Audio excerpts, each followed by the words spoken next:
जय माता दी साथियों, स्वागत है आपका एसपी स्टोरीज यूट्यूब चैनल पर। साथियों, आज की इस वीडियो में हम आपको बताने वाले हैं भारत के स्वर्ग कहे जाने वाले मंदिर श्री वैष्णो देवी मंदिर के बारे में, जो कि भारत के सबसे भव्य और फेमस मंदिरों के रूप में माना जाता है। इस वीडियो में हम आपको वैष्णो देवी मंदिर से जुड़ी सभी जानकारी देने की कोशिश करेंगे, जैसे वैष्णो देवी यात्रा क्यों प्रसिद्ध है, वैष्णो देवी धाम की स्थापना कब और कैसे हुई, और वैष्णो देवी धाम की क्या कहानी है। इसलिए वीडियो को बिना स्किप किए एंड तक देखिएगा।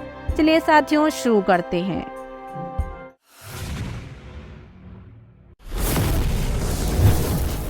चलो, बुलावा आया है, माता ने बुलाया है। माता वैष्णो देवी की यात्रा के दौरान चाहे छोटे बच्चे हों या वृद्ध, गरीब हो या अमीर, हर किसी ने इस जाप को सुना ही होगा। यह वैष्णो देवी का गुणगान है, जो कि भारत में सदियों से बोला जा रहा है। इसे श्रद्धालु सबसे पवित्र मंदिरों में से माँ वैष्णो देवी के मंदिर के दर्शन करते समय बोलते हैं। एक बड़ी प्रसिद्ध मान्यता यह है कि जब आप वैष्णो देवी माता के नाम की आवाज सुनते हैं, तभी आप उनके दर्शन करने के लिए कठिन से कठिन यात्रा को भी पूरा करने में सक्षम होते हैं। माँ वैष्णो देवी के मंदिर में हर साल लाखों श्रद्धालु दर्शन करने के लिए आते हैं। यह मंदिर जम्मू और कश्मीर के कटरा नामक जगह पर करीब 5200 फीट ऊंचाई पर स्थित है। माँ वैष्णो देवी के मंदिर में माँ आदि शक्ति के 3 रूप हैं, महासरस्वती, महालक्ष्मी और महाकाली। यह मंदिर एक गुफा में है, जिसके अंदर कुल 4 मंदिर हैं। साथियों, अब जानते हैं कि माता वैष्णो देवी जी कैसे प्रकट हुई। पौराणिक कथा के अनुसार माता वैष्णो देवी जी का जन्म दक्षिण भारत में रत्नाकर के घर हुआ था। माता के जन्म से पहले उनके माता पिताजी की कोई संतान नहीं थी। कहा जाता है कि माता जी का जन्म होने से एक रात पहले उनकी माता ने वचन लिया था कि बालिका जो भी चाहे वे उनके रास्ते में नहीं आएंगी। बचपन में माता जी का नाम त्रिकुटा था। बाद में उनका नाम भगवान विष्णु के वंश में हुआ, जिस वजह से उनका नाम वैष्णवी कहलाया। इसलिए इन्हें आज भी भक्त माता वैष्णो देवी के नाम से पुकारते हैं। तो आइए जानते हैं माता वैष्णो देवी के गर्भजून गुफा का रहस्य और उनकी क्या कहानी है।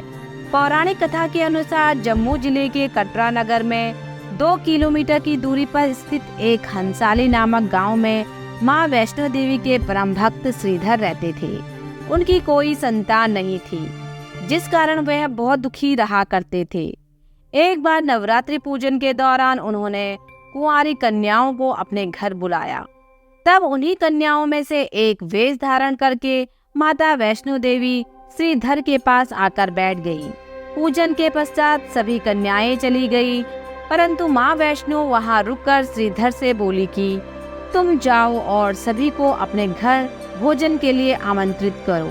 इसके बाद श्रीधर कन्या की बात मान लेते हैं और आसपास के गांव में भोजन का बुलावा देते हैं। सभी गांव वालों को निमंत्रण देने के बाद जब वो घर लौटते हैं, तब उन्होंने गुरु गोरखनाथ, उनके शिष्य भैरवनाथ और अन्य शिष्यों को भी भोजन का निमंत्रण दिया। भोजन के निमंत्रण की बात सुनकर सभी गाँववासी आश्चर्यचकित थे कि ऐसी कौन सी कन्या है जो पूरे गाँव को भोजन करवाना चाहती है।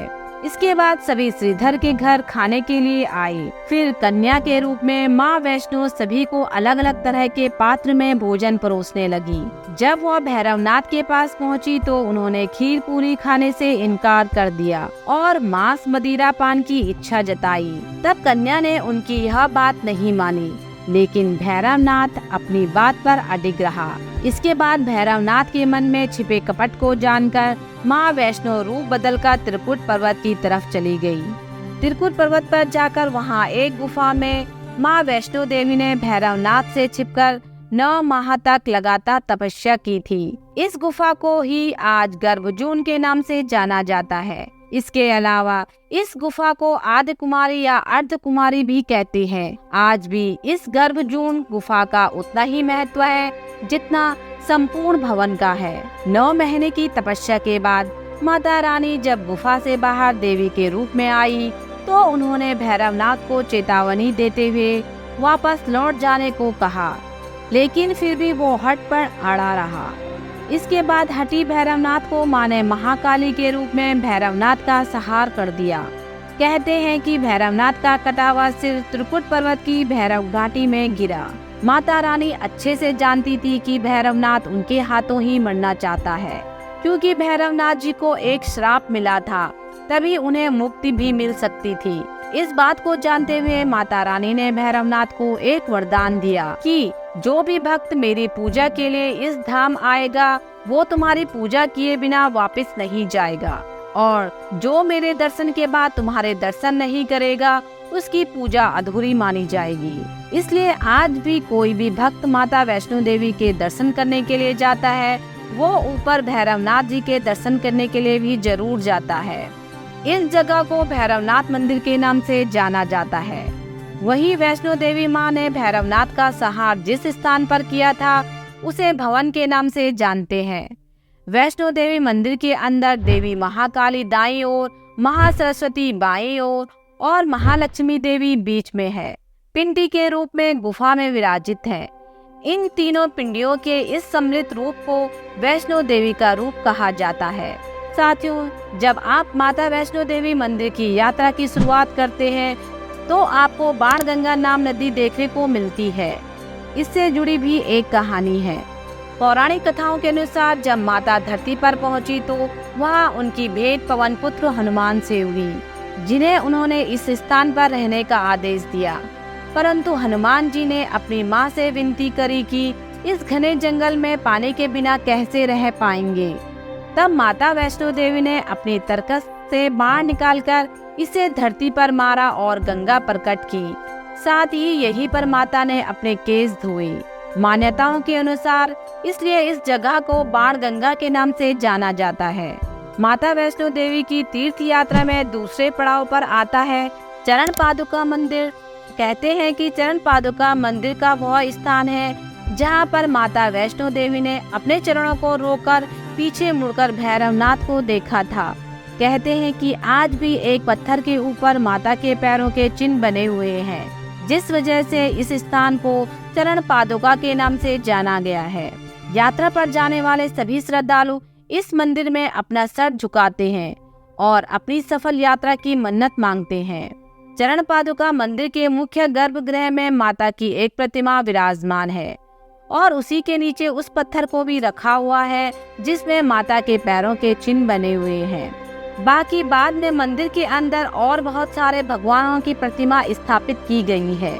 साथियों, आज की इस वीडियो में बस इतना ही।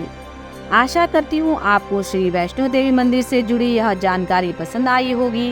अगर आपको वीडियो पसंद आई हो तो वीडियो को ज़्यादा से ज़्यादा लाइक करें एंड अपने दोस्तों और परिवार के साथ यह जानकारी शेयर जरूर करें और चैनल को सब्सक्राइब जरूर करें और बेल आइकन को प्रेस करना ना भूलें ताकि आने वाली इसी तरह की और भी वीडियो को आप सबसे पहले देख सकें।